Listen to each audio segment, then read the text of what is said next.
Buenos días, mi nombre es Eric González y les voy a hablar acerca de Carl Rogers y acerca de los postulados o lo referente a lo más esencial que tocó la vida de él.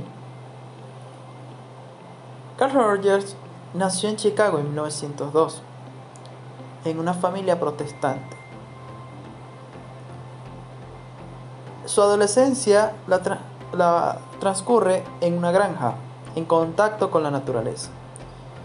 Muy interesado por la agricultura, empieza estudiando ciencias agrícolas y luego, por influencias culturales o familiares, pasa a estudiar teología, que por falta de motivación o razón de estudio abandona esta carrera y pasa directamente a la psicología. Realiza sus primeros trabajos con niños en una clínica en Nueva York, todavía muy influido por su doctorado psicodinámico de la Universidad de Columbia.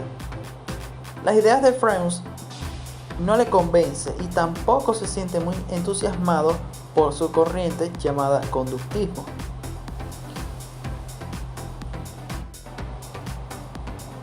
En la época de 1951 se publica una de sus obras más representativas, La terapia centrada en el cliente. 6 años después, se traslada a la Universidad de Wisconsin, donde trabaja entre otros con Hendry, el creador del Foucault. Es un proyecto de investigación con población esquizofrénica del que surgirá su obra cumbre sobre el ser humano, el proceso de convertirse en persona.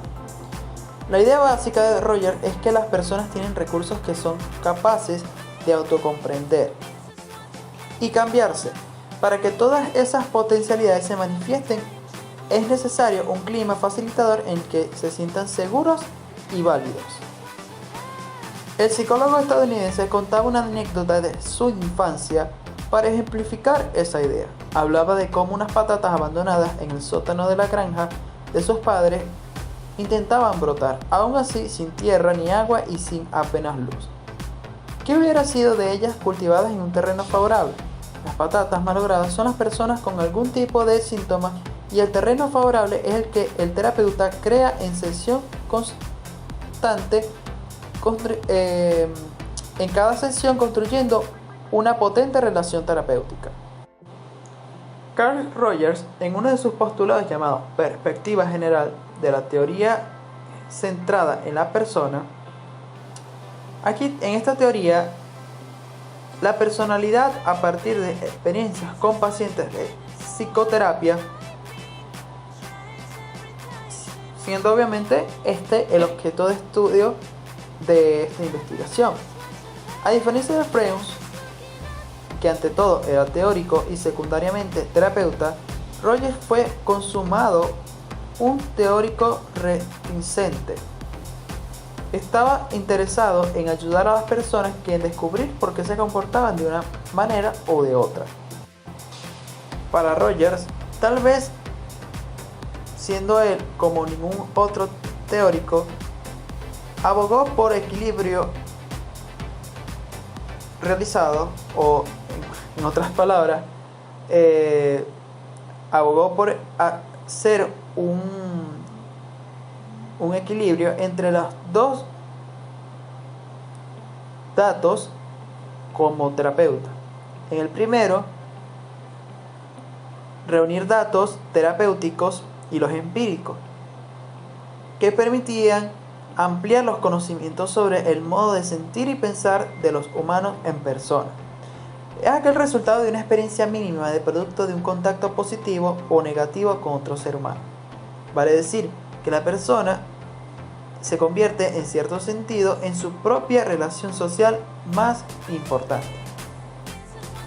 Ahora, en otro aspecto, para Rogers la conciencia es la representación simbólica de una cierta parte de nuestra experiencia. En primer lugar, algunas experiencias se producen por debajo del umbral de la conciencia. En tal caso, las ignoramos o las negamos. Estas son las dos divisiones o ramificaciones de la conciencia según Rogers. Por ejemplo, Una mujer que camina por una calle transitada en su actividad conlleva diversos estímulos potenciales, sobre todo tipo visual y sonoro. Como no puede prestar atención a todos ellos, ignora muchos. Ahora, en el caso de la negación, podría darse en el caso de una madre que en realidad nunca deseó tener hijos, cuyos sentimientos de culpa provocan una dedicación extrema a ellos. La ira y el rencor hacia los hijos podría permanecer ocultos durante años y no llegará nunca a la conciencia de la madre, pero aún así formaría parte de su experiencia y afectaría al comportamiento consciente con sus hijos. En el segundo nivel, se puede decir que la hipótesis de que ciertas experiencias se simbolizan fielmente y se admite libremente en la estructura de sí mismo. Estas experiencias no suponen una amenaza y son coherentes con el concepto del sí mismo. Por ejemplo, si a un pianista que confía plenamente en su capacidad para tocar el piano, un amigo le dice que toca muy bien, el pianista podría oír estas palabras, la cual simbolizaría fielmente y admitirla sin restricción en su concepto. A diferencia del tercer nivel de conciencia, en donde sí se perciben de manera distorsionada esas referencias, comentarios de aquel amigo. Básicamente porque hay una carencia de confianza, de seguridad en lo personal. Por lo que se puede llegar a entender que ¿por qué esta persona intenta halagarme? No tiene sentido. Vale decir, sus experiencias quedan simbolizadas de manera incorrecta y en la conciencia de este modo se puede distorsionar para amoldearlas a un concepto del sí mismo existente.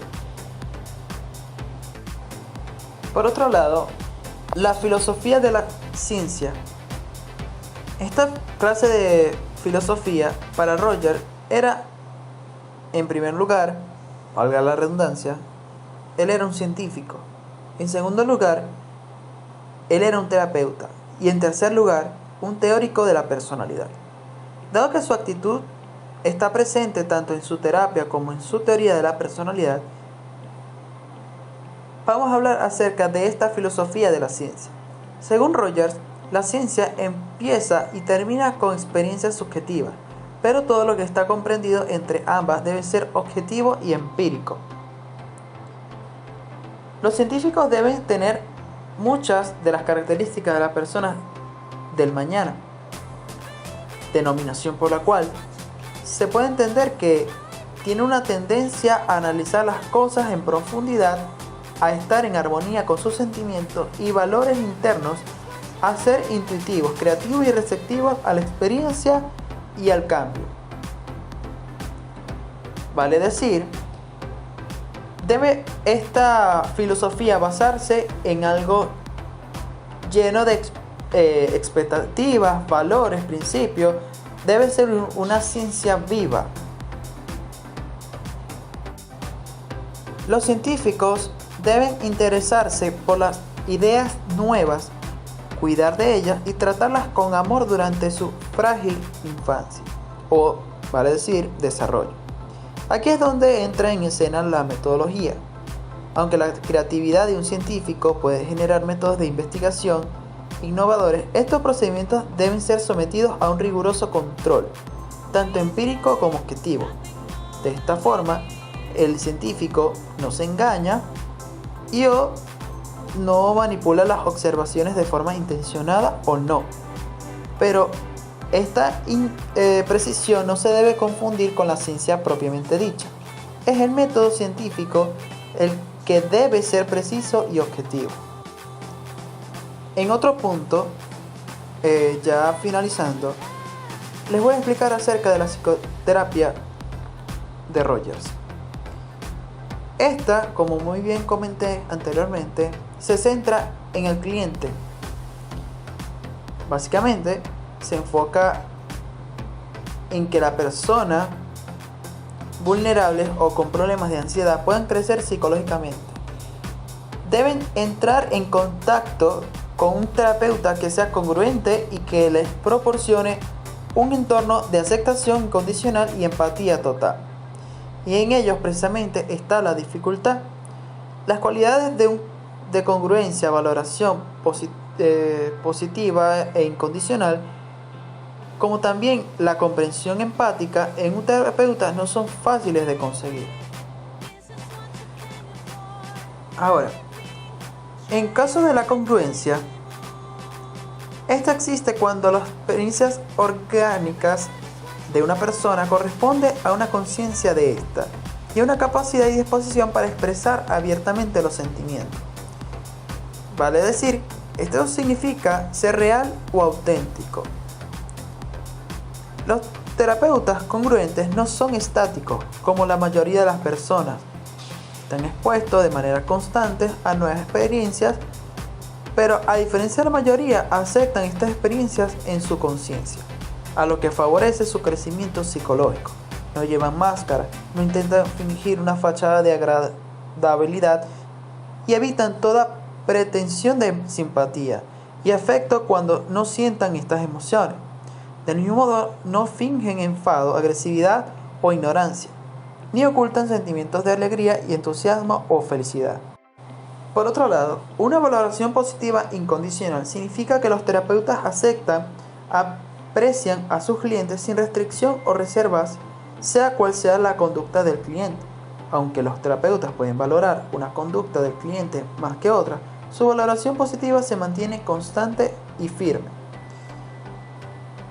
La valoración como tal simplemente significa que los terapeutas no juzgan a los clientes ni aceptan algunos de sus actos y rechazan otros.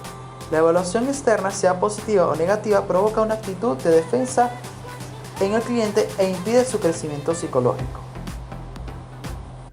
Y por última condición está la empatía, la cual sugiere que un terapeuta percibe cosas desde el punto de vista del cliente y que el cliente se sienta seguro y no amenazado. La empatía no debe confundirse con la compasión.